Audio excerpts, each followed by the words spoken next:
Hello, कैसे हैं आप लोग। आशा करते हैं आप सब बेहतर होंगे। जैसा कि आप सब ने थंबनेल देखकर समझ ही गया होगा कि आज हम चर्चा करेंगे बेलिस कोर्स यानी कि बैचलर ऑफ लाइब्रेरियन, जिसे हम लाइब्रेरी साइंस के भी नाम से जानते हैं। इस कोर्स के एग्जामिनेशन के बारे में, जैसे कि मैंने लास्ट वीडियो में जो क्वेश्चंस वगैरह प्रोवाइड किए थे लास्ट ईयर के, उसमें कई लोगों का कहना था कि आप क्यों ना डिटेल वीडियो भी बनाते हो। तो जैसे कि आप सब जान ही रहे होंगे कि इसमें 6 एग्ज़ाम कंडक्ट किए जाते हैं। तो सबसे पहला जो पेपर होता है इसमें ग्रंथालय एवं समाज का होता है। तो देखिए, ऐसे सिलेबस पढ़ने में ना थोड़ा सा कठिन भी है और उसको अंडरस्टैंड करने में टाइम भी ज़्यादा लगेगा। So what I can decide and what is better for you कि हम लोग ऐसा क्यों ना पढ़ लें जो एग्जामिनेशन पॉइंट ऑफ व्यू से क्या होता है कि इंपॉर्टेंट भी हो और हमारा एग्ज़ाम भी क्वालिफाई हो जाए, क्योंकि वोकेशनल कोर्स में एग्ज़ाम क्वालिफाई करना ही सबसे इंपॉर्टेंट है। तो वोकेशनल कोर्स करने की मजबूरी हम मैं जान सकता हूँ अच्छी तरीके से, ताकि लोग क्या करें, कम समय में क्या करें, कोर्स कंप्लीट कर लें और उनसे जॉब भी ओरिएंटेड हो सके। तो चलिए स्टार्ट करते हैं बिना टाइम वेस्ट किए हुए। तो सबसे पहला जो हमारा प्रथम विषय जो आता है वो होता है ग्रंथालय एवं समाज। तो ग्रंथालय एवं समाज के हम कम से कम 5 से 10 क्वेश्चन को कवर करेंगे, जिससे कि क्या होगा कि आपके अंदर जो है आंसर राइटिंग के कॉन्सेप्ट भी आ जाएंगे और आप थ्योरी को भी अच्छे से समझ लेंगे। तो सबसे पहले हम शुरू करते हैं कि लाइब्रेरी शब्द की व्याख्या कीजिए तथा आधुनिक समाज में ग्रंथालयों की भूमिका की विवेचना कीजिए। अब बात यही समझ में आपको अंडरस्टैंडिंग आपको ये बनाकर रखनी पड़ेगी कि यहाँ जो लिखा हुआ शब्द लाइब्रेरी है, ये लाइब्रेरी यहाँ ना लिखा हुआ है, लेकिन ऐसा हो सकता है कि एग्जामिनेशन में आपको लाइब्रेरी ना लिखकर ग्रंथालय या पुस्तकालय शब्द की व्याख्या कीजिए तथा आधुनिक समाज में ग्रंथालयों की भूमिका की विवेचना कीजिए। तो प्रश्नों में क्या किया जाता है कि शब्दों के अलग अलग चयन रखे जाते हैं, जिससे क्या होता है कि स्टूडेंट के बीच में कन्फ्यूज़न पैदा हो सके। इसीलिए आप क्वेश्चन को जब पढ़ें तो सिर्फ क्वेश्चन को पढ़ें ही नहीं, बल्कि उसके अलग अलग पर्यायवाचियों पर ध्यान दें। जैसे कि आप सब जानते होंगे कि लाइब्रेरी जो एक इंग्लिश का शब्द है, इसके हिंदी में 2 अर्थ सबसे विख्यात हैं, जिसमें सबसे पहले आता है ग्रंथालय और दूसरा सबसे महत्वपूर्ण आता है पुस्तकालय। आप पुस्तकालय तो बहुत सुने होंगे लेकिन ग्रंथालय नहीं सुने होंगे। लेकिन अगर क्वेश्चन में ऐसे लिख दे कि ग्रंथालय शब्द की व्याख्या करें, तो हो जाती है समस्या। लोगों को लगता है कि ये कुछ अलग तो नहीं है। So don't worry about that, I will let you know the every single thing. बस आप ध्यान से सुनते चलिए और समझते चलिए। इसके आंसर पे आते हैं। कहता है लाइब्रेरी शब्द जिसका हिंदी अनुवाद पुस्तकालय अथवा ग्रंथालय होता है, साधारण बोलचाल की भाषा में आज से एक ऐसे भवन से होता है जहाँ ग्रंथ क्या किए जाते हैं, संकलित किए रहते हैं। देखिए, अब यहाँ क्या पॉइंट आता है ना, आप अपने मन में खुद सोचिए कि अब जैसे पहला ही बात मैंने आपको यही बताया कि ग्रंथालय क्या है, लाइब्रेरी क्या है, इसके जो पर्यायवाची शब्द है या इसके अनुवाद जो है, जैसे लाइब्रेरी एक इंग्लिश वर्ड है तो इसके हिंदी अनुवाद की बात करें तो पुस्तकालय या ग्रंथालय आप ऐसा भी लिख सकते हैं। देखिए, सेम वर्ड्स नहीं होनी चाहिए, ताकि जब टीचर पढ़े तो ऐसा नहीं लगे कि यार सब एक ही जैसा लिखा हुआ है। तो आप अपने से भी थोड़ा सा थिंकिंग पावर को जनरेट कर सकते हैं। आप एक वोकेशनल कोर्स को दे रहे हैं, आप एक बैचलर डिग्री में आ गए हैं, तो आपकी सोचने की शक्ति, आपके लिखने की शक्ति औरों से अलग होनी चाहिए। That make you a man. आपको वही एक इंसान बनाता है, आपको वही एक इंसान की अलग सोच को दर्शाता है, राइट। इसलिए कोशिश करिए अपने शब्दों में आंसर को लिखेंगे, ना हम गाइड का लिखेंगे, ना हम किसी बताए हुए लोगों का लिखेंगे। बस कॉन्सेप्ट आपको सब चीज़ से लेना है। गाइड पढ़ रहे हैं या किसी की वीडियोस देख रहे हैं या मेरे वीडियो देख रहे हैं, आपको कॉन्सेप्ट वहां से लेना है। Right in your words. वो जितना नंबर आपको देके जाएगा ना, उतना नंबर आप गाइड से सेम टू सेम लिख के आइएगा, वो भी आपको नहीं देगा। चलिए, अब हम देखते हैं कि लाइब्रेरी जो है, इसकी शब्द का 3 मतलब है, पुस्तकालय, ग्रंथालय और एक लाइब्रेरी खुद। तो आप इसको अलग अलग वर्ड्स में लिख सकते हैं, जैसे इसका हिंदी अनुवाद, इसका पर्यायवाची अनुवाद, ऐसा भी कर सकते हैं। अब आपके मन में एक छोटी सी बात आएगी कि ग्रंथालय का मतलब क्या होता है, ग्रंथालय होता क्या है। तो ग्रंथालय में एक्चुअली में क्या होता है कि किताबों का बहुत बड़ा भंडार होता है। तो आप ज़्यादातर लोग के मन में यही चलेगा कि पुस्तकालय क्या है, किताबों का भंडार है, ठीक है। लेकिन क्या किताबों के भंडार को ही अगर पुस्तकालय कहा जाता है, तो फिर पुस्तक की जो किताबें हैं, पुस्तकें की जो दुकान है, जो विक्रेता हैं पुस्तक के, फिर उन्हें क्यों नहीं पुस्तकालय की संज्ञा दी जाती है। उन्हें तो हम दुकानदार कहते हैं, उन्हें तो पुस्तक की दुकान, किताब की दुकान कहते हैं। तो देखिए, इसका कंप्लीट सेंस, लाइब्रेरी का कंप्लीट सेंस तब बनता है जब ऐसा ग्रंथ, मतलब ऐसा भवन जिसमें ग्रंथों के बहुत ज़्यादा ग्रंथ के अवेलेबल होने के साथ, मतलब उपस्थित बहुत ज़्यादा ग्रंथ होने के साथ साथ उसमें पढ़ने का, उस भवन में बैठकर अध्ययन करने का जो उद्देश्य है उसकी पूर्ति हो सके, या उस भवन में बैठकर ग्रंथ के अध्ययन किया जा सके, तो हम उसको ग्रंथालय कहेंगे। ऐसे तो क्या है ना कि ग्रंथालय का कोई उचित परिभाषा जो है दुनिया के सामने आज तक नहीं आया है, ठीक है। तो आपको खुद से ही क्या करना है कि थोड़ा सा इस बात को मेंशन भी करना है कि वैसा भवन जिसमें किताब का जो ढेर रखा ही हो, साथ में हम क्या कर सकें कि उस किताब वहां पे उस किताब को बैठकर अध्ययन कर सकें, पढ़ सकें, तो हम उसे ग्रंथालय की संज्ञा देते हैं। कहता है आज ग्रंथालयों में ग्रंथों के संकलित करने के भवन तक ही सीमित नहीं रह गए हैं, बल्कि आज के उपयोक्ताओं द्वारा अधिक से अधिक ज्ञान प्राप्त करने एवं कराने के कार्यशाला माने जाते हैं। देखिए ये भी बहुत इंपॉर्टेंट लाइन है। आप बस एक लाइन को पढ़कर जो है ना इसे 4-5 लाइन में कन्वर्ट कर सकते हैं with your own knowledge, with your own words, right. देखिए कहता है आज ग्रंथालय बस इतना ही नहीं है कि किताब को संग्रहित करता है, बल्कि क्या है कि उपयोक्ताओं द्वारा, मतलब उपयोगकर्ता जो है, उपयोग जो उस किताब का कर रहा है, उनके द्वारा क्या होता है अधिक से अधिक ज्ञान प्राप्त करने एवं कराने की कार्यशाला मानी जाती है। मतलब आप इसको और भी लिख सकते हैं, जैसे कि हम कह सकते हैं कि आधुनिक भारत में क्या है, ज्ञान जो है, ज्ञान के विकास के लिए ग्रंथालयों का प्रयोग किया जा रहा है। आज के वर्तमान समय में आप अपनी वर्ड्स में लिख सकते हैं कि वर्तमान समय में पुस्तकालयों में सिर्फ ग्रंथ को स्टोर या रखा ही नहीं जा रहा है, बल्कि उसमें क्या की जा रही है कि अधिक से अधिक शिक्षा ग्रहण किया जा रहा है और अधिक से अधिक ज्ञान प्राप्त एवं कराने के लिए कार्यशाला माने जा रहे हैं, है ना। देखिए आगे बहुत ही सुंदर लाइन लिखा हुआ है, आज के ग्रंथालय केवल ग्रंथों का संग्रह करके उन्हें उपयोगकर्ताओं को आदान प्रदान करने का कार्य ही नहीं करते हैं, बल्कि परंपरागत पाठ्य सामग्री जैसे पत्र पत्रिकाएं, समाचार पत्र, शोध पत्र, हस्तलिखित ग्रंथ, पांडुलिपियां, फिल्म, नक्शे, चार्ट आदि के साथ साथ नवीनतम प्रलेखों का आधुनिकतम पाठ्य सामग्री जैसे डिस्क हो गया, टेप्स हो गया, फ्लॉपी हो गया, सीडी रोम, डेटाबेस आदि का भी संकलन एवं संग्रहण करते हैं। यहां तक कि आज ग्रंथालय डिजिटल रूप से स्थापित किए जा रहे हैं तथा इन नवीनतम सूचनाएं स्रोतों से उपयोक्ताओं में अनेक वांछनीय सूचना उपलब्ध करा रहे हैं। इस प्रकार आज के ग्रंथालय असीम सूचना एवं ज्ञान के कोष बन चुके हैं। कोई भी व्यक्ति ग्रंथालयों का उपयोग आसानी से कर सकता है। इतने पर भी ग्रंथालय की आज तक कोई मान्यता प्राप्त परिभाषा नहीं है। मैंने आपको पहले लाइन में ये कहा था कि इतना सब कुछ होने के बाद, जैसे क्या है ना कि इतना सब कुछ जो है, जैसे इसमें पांडुलिपियां हैं, शोध पत्र है, समाचार पत्र है, डिस्क है, डेप्स है, फ्लॉपी है, और आधुनिक भारत में उसको धीरे धीरे क्या किया जा रहा है, नॉट इवन आधुनिक भारत, आप ऐसे लिखेंगे आधुनिक विश्व में, आधुनिक संसार में। आधुनिक मतलब है जो बढ़ता हुआ हमारा टेक्नोलॉजी है, जो बढ़ता हुआ हमारा करंट सिचुएशन है पूरी दुनिया को, उसको हम बोलते हैं आधुनिक विश्व। और जब हम सिर्फ भारत की बात करेंगे तो आधुनिक भारत बोलेंगे उसे। तो आधुनिक विश्व में क्या हो रहा है कि चीजें जो है चेंज हो रही है। जैसा आप भी देख रहे होंगे कि पहले हमारे पढ़ने का स्रोत क्या था कि हम शिक्षक के पास जाते थे, कॉलेज जाते थे, विश्वविद्यालय में अपना या विद्यालय में, कोचिंग में जाकर ज्ञान अध्ययन करते थे। लेकिन आज क्या हो गया कि टेक्नोलॉजी के माध्यम से इतना सुविधा हो गया है कि मैं एक रूम में बैठ के ये वीडियो को रिकॉर्ड कर रहा हूं और इसको मैं जैसे ही यूट्यूब पे डालूंगा ये कई हजारों स्टूडेंटों की मदद करेगा। अब आप उसको बैठकर देख रहे होंगे तो क्या हो रहा है ना कि आपको कहीं जाने की आवश्यकता नहीं पड़ी, आपने क्वेश्चन को सर्च किया और आपके सामने आ गया डिजिटल रूप में।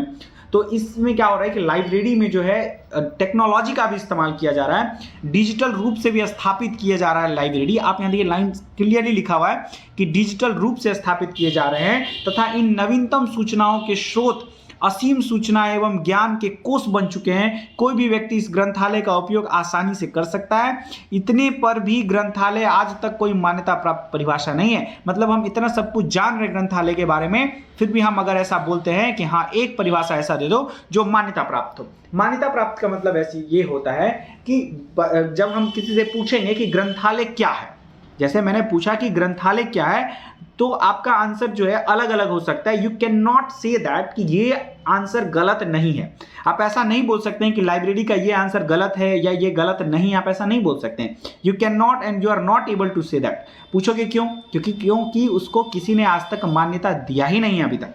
मान्यता नहीं देने का मतलब क्या होता है कि जैसे एक फिक्स्ड डेफिनेशन उसका आज तक बना ही नहीं, किसी बड़े वैज्ञानिक या किसी कोई बड़ा ऑर्गेनाइजेशन ने उसका एक डेफिनेशन निकाला ही नहीं। अब मैंने जितने भी बात एक्स्ट्रा बोला ये सबको आप अपने लाइन, अपने वर्ड्स में क्या कर सकते हो, कॉपी में लिख सकते हो, व्हाटएवर। आपको सबसे मेन चीज क्या देखना होता है ना कि आप कॉन्सेप्ट के साथ साथ आंसर राइटिंग में how much page and how much points you are reading in your answer, कितना पॉइंट्स आप लिख रहे हो, कितने ज्यादा पेज को आप कवर कर रहे हो और एकदम बेहतरीन हैंड राइटिंग में लिख रहे हो। देखो बुक वाला जो मतलब आप बुक की लैंग्वेज अगर सेम टू सेम लिख रहे हो ना उसमें, तो ऐसा नहीं है कि चेक करने वाला बेवकूफ है, वो एक प्रोफेसर है, वो हमारी तरह कभी स्टूडेंट भी रहा है, उसने और भी अच्छे से पढ़ के एग्जाम दिया होगा मे बी, तो उनके पास अच्छा नॉलेज होगा, तो जब भी वो आंसर पढ़ेंगे ना तो वो बहुत आसानी से डिटेक्ट कर पाएंगे कि आपने इस आंसर को अपने वर्ड्स में लिखा है या आपने इस आंसर को जो है कहीं इंटरनेट की मदद से या फिर आप किसी गाइड के मदद से लिख दिया। तो उतना तो उनको भी पता चलेगा ना पढ़ के। तो इसीलिए कोशिश करना है कि ज़्यादातर आंसर अपने वर्ड्स में लिखें, ताकि क्या हो सके, आपका और टीचर का एक अलग इंटरेक्शन बन सके और आप ज़्यादा नंबर अचीव कर सके। देखिए इसमें कहता है आधुनिक समाज में ग्रंथालय की भूमिका। जैसे मैंने आपको कहा कि आधुनिक समाज में क्या है, ग्रंथालय की भूमिका पे हम लोग चर्चा करते हैं कि आधुनिक समाज में क्या क्या है। सबसे पहले देखते हैं कि शिक्षा के क्षेत्र में स्वाभाविक सा बात है कि अगर वो ग्रंथों का संग्रह है तो सबसे ज़्यादा इफेक्ट तो शिक्षा के क्षेत्र में ही देखने को मिलेगा, राइट। तो कहता है शिक्षार्थी अपने कक्षाओं में पढ़ाए गए पाठ्यक्रम के अतिरिक्त ग्रंथालयों में उपलब्ध ग्रंथों से ज्ञान प्राप्त करते हैं। देखिए बहुत इंपॉर्टेंट बात है, आज के समय में ये थोड़ा सा कम हो गया अगर वास्तविक रूप से देखें तो, लेकिन सच्चाई ये है ना कि सच्चाई ये है कि अगर हम देखें कि लाइब्रेरी का जो बनाया गया, लाइब्रेरी की जो उद्देश्य है वो मेन यही होता है कि बच्चे जो है क्या करें, कक्षाओं में पढ़ाए गए पाठ्यक्रम के अतिरिक्त ग्रंथालयों में उपलब्ध ग्रंथों से ज्ञान प्राप्त करते हैं। ग्रंथालयों में शैक्षणिक पाठ्यक्रम के अतिरिक्त मानव ज्ञान से संबंधित अनेक विषयों से संबंधित ज्ञान सामग्री संकलित की जाती है, जिससे अवगत होने हेतु छात्र में प्रेरणा एवं जिज्ञासा उत्पन्न होती है। इस प्रकार प्रत्येक विषय में छात्र को ग्रंथालय में अपने ज्ञान की वृद्धि करने की सहायता मिलती है। भूगोल पढ़ने वाला छात्र ग्रंथालय में उपलब्ध नक्शों तथा एटलस का उपयोग करता है, ठीक है, उपयोग करता है और क्या करता है, अपने अनुसंधान के लिए करता है। इसी प्रकार एक कलाकार श्रेष्ठ चित्र के संकलन का उपयोग चित्रकला के अध्ययन में करता है। कहने का तात्पर्य यह है कि छात्रों को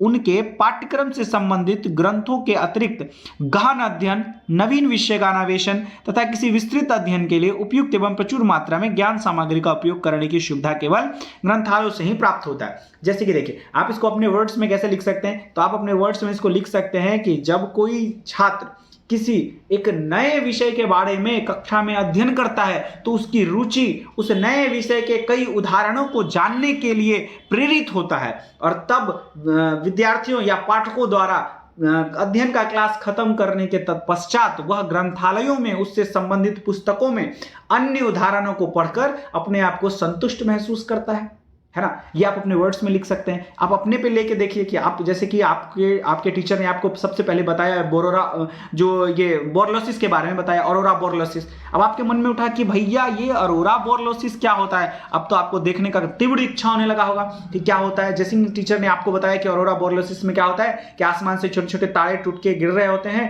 छोटे छोटे जो पार्टिकल्स होते हैं वो टूट के गिर रहे होते हैं, और पृथ्वी के गिरने के दौरान में वो जल के बर्न हो जाते हैं और उसमें चमकीला चमकीला रंग देखने को मिलता है। अब आप पूरा एक्साइटेड होगी कि ऐसा क्या होता है यार, देखेंगे कितना मजा आएगा। तो आप उससे रिलेटेड किताब को ढूंढने के लिए ग्रंथालय में गए, पुस्तकालय में गए, और पुस्तकालय में क्या किया आपने, उससे संबंधित किताबों के एग्जाम्पल्स को खूब सारा देखा, उसका इमेज सब देखा। अब आपके दिमाग में एकदम अलग सा कॉन्सेप्ट बन गया कि अरे नहीं भैया अब तो आप भूलोगे नहीं, और ऑरोरा बोरलोसिस क्या होता है, ऑस्ट्रेलिया बोरलोसिस क्या होता है। तो this is concept how you can take the concept from the answer, that is an idea. ये आइडिया है, एक कॉन्सेप्ट है जो आपको डेवलप करना है जब भी आप किसी क्वेश्चन के आंसर को पढ़ें। अब आप शिक्षा के क्षेत्र में अब आप सोच के देखिए कि आप क्या क्या लिख सकते हैं। ये तो कुछ ही लाइन लिखा हुआ है, और जब आप लिखना शुरू करेंगे शिक्षा के क्षेत्र में तो 2 पेज तो आपका शिक्षा के क्षेत्र में ऐसे ही भर जाएगा। उसके बाद नेक्स्ट पॉइंट देखते हैं, कहता है कि व्यवसाय के क्षेत्र में। अब प्रोफेशन के क्षेत्र में अगर हम बात करें तो प्रोफेशन के भी क्षेत्र में कई सारे ऑप्शन हैं। जैसे कि देखिए इसमें लिखा हुआ है, पहले उसके बारे में जिक्र कर लेते हैं, देख लेते हैं कि आंसर में क्या लिखा हुआ है, फिर हम अपने हिसाब से लिखेंगे। कहता है कुछ व्यवसाय ऐसे होते हैं जिनसे संबंधित समस्त ज्ञान ग्रंथों में निहित होता है, जो ग्रंथालयों में उपलब्ध होते हैं। इस प्रकार के व्यवसायों में वकील आते हैं, डॉक्टर आते हैं, इंजीनियर, ग्रंथालय, मैकेनिक आदि प्रकार के व्यवसाय आते हैं। इसीलिए इन व्यवसायों से संबंधित ख्याति प्राप्त व्यक्ति अपने व्यक्तिगत ग्रंथालय इसी उद्देश्य की पूर्ति हेतु स्थापित करते हैं। अब देखिए क्या होता है, ये बहुत ही इंपॉर्टेंट बात है। अब व्यवसाय के क्षेत्र में आप अपना अपना बात लिख सकते हैं, जैसे कि आप लिखिएगा कि व्यवसाय के क्षेत्र में इनका बहुत ज़्यादा जो है उपयोग किया जाता है। पूछे कैसे? अब आप किसी डॉक्टर को देखेगा तो ऐसा नहीं है कि डॉक्टर एक बार पढ़ लिया और उसको सारी चीज़ें याद हो गई, अब वो भूलेगा ही नहीं, ऐसा नहीं होता है। डॉक्टर कई कॉन्सेप्ट्स को भूल जाते हैं क्योंकि हजारों लाखों कॉन्सेप्ट्स उन्हें याद रखने होते हैं। अब कोई एक फील्ड में काम कर रहा होता है, एक हड्डियां तो है नहीं कि एक ही हड्डियां टूटेगा, सब आदमी वही हड्डी टूटा हुआ लेकर आएगा डॉक्टर के पास।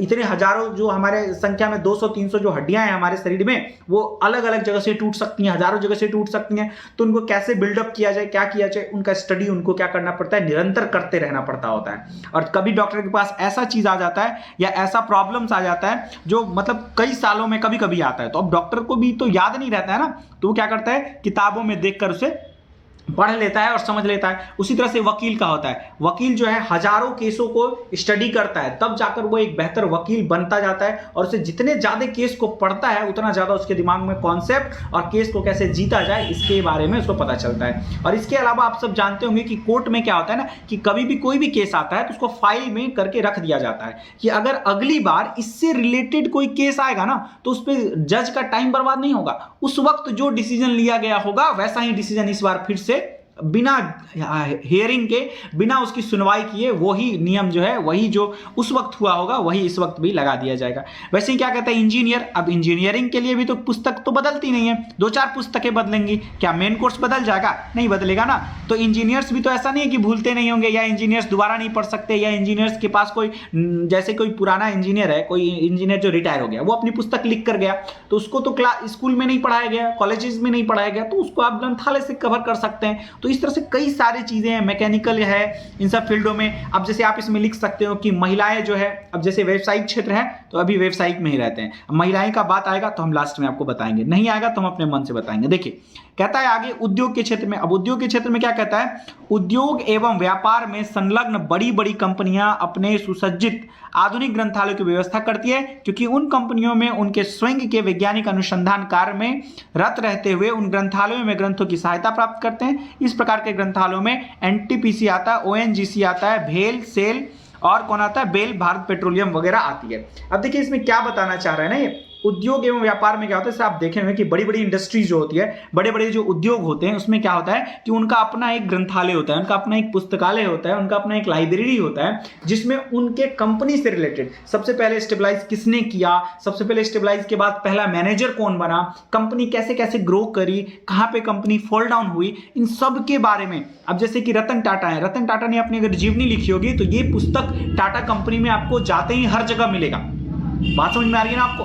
तो वो क्या होता है ना कि बड़े बड़े उद्योग में जब आप जाएंगे, बड़े बड़े इंडस्ट्री में जाएंगे, बड़े बड़े जैसे कि ऑर्गेनाइजेशन जैसे यूनेस्को वगैरह हो गया जो वर्ल्ड लेवल का है, तो यूनेस्को ने आज तक कितने अचीवमेंट किए हासिल किए हैं, उससे संबंधित उनका एक लाइब्रेरी खुद का होता है, जिसमें वो क्या करते हैं अपने से संबंधित की पुस्तकों को रखते हैं। और यहाँ एग्जाम्पल में जितने भी एनटीपीसी, ओएनजीसी, भेल, शेल और बेल लिखा गया है, और एक जेल भी है, ये सारे के सारे महारत्न भारत की कंपनियां हैं, भारत की महारत्न कंपनियां हैं। ये सबका बिजनेस हजारों करोड़ से ज्यादा हो चुका है। और कैसे हो गया, तो इसकी जानकारी इकट्ठा करने के लिए आपको इनके ग्रंथालय में जाना पड़ेगा।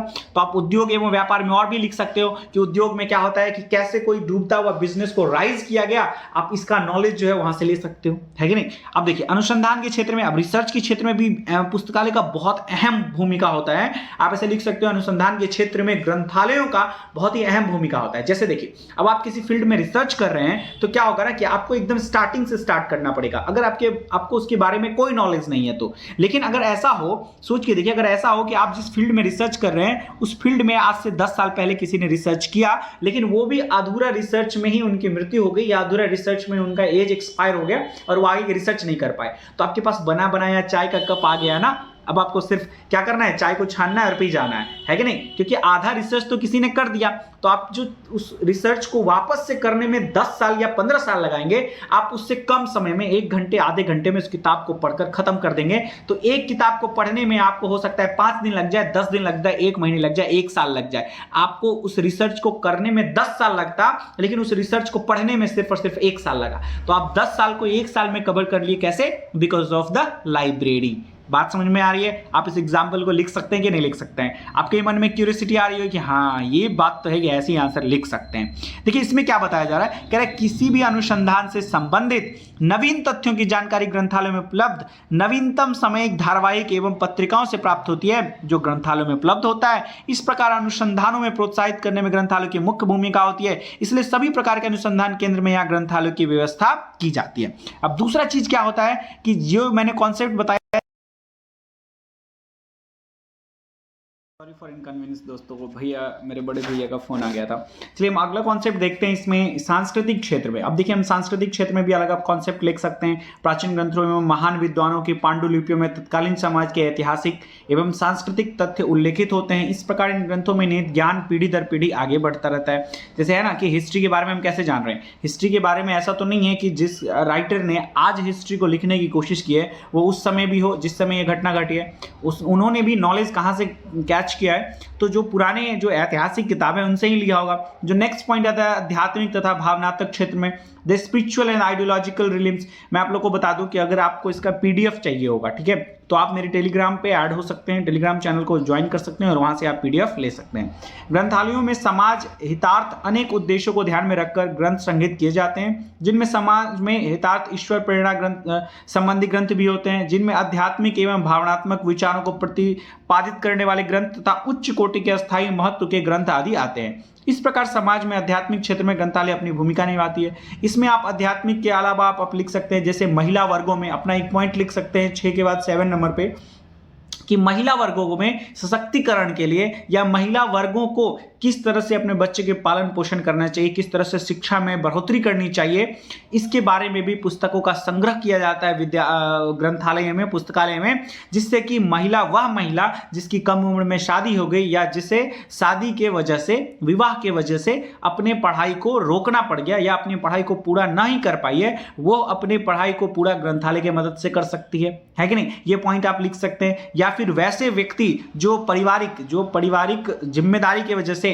या फिर वो किसी ना किसी कारण की वजह से पढ़ाई को अधूरा छोड़ दिए हैं, वो अपनी जो है पढ़ाई को कंटिन्यू बचे हुए समय में ग्रंथालयों में जाकर कर सकते हैं। इस तरह से आप लिख सकते हैं। अब गांव का भी बात लिख सकते हैं कि गांव का विकास कैसे हुआ, इसकी किताबें जो है एक गांव के ग्रंथालय में होना आवश्यक है, जिससे क्या होगा कि इस गांव के बारे में लोगों को रुचि आएगी और जानकारी इकट्ठा करेंगे नए जो जनरेशन के बच्चे होंगे। अब कहते हैं मनोरंजन एवं अवकाश के क्षणों में, अब देखिए मनोरंजन और अवकाश आ ही गया, जो मैं आपको बोला था। मनोरंजन मतलब बच्चों के लिए मनोरंजन से संबंधित किताब होगी, जिससे बच्चे क्या होंगे कि मोबाइल या फिर ज्यादा समय जो है खेल में नहीं व्यतीत करने के साथ साथ वो क्या करेंगे कि मनोरंजन का स्रोत जो है पुस्तकालय को मानेंगे।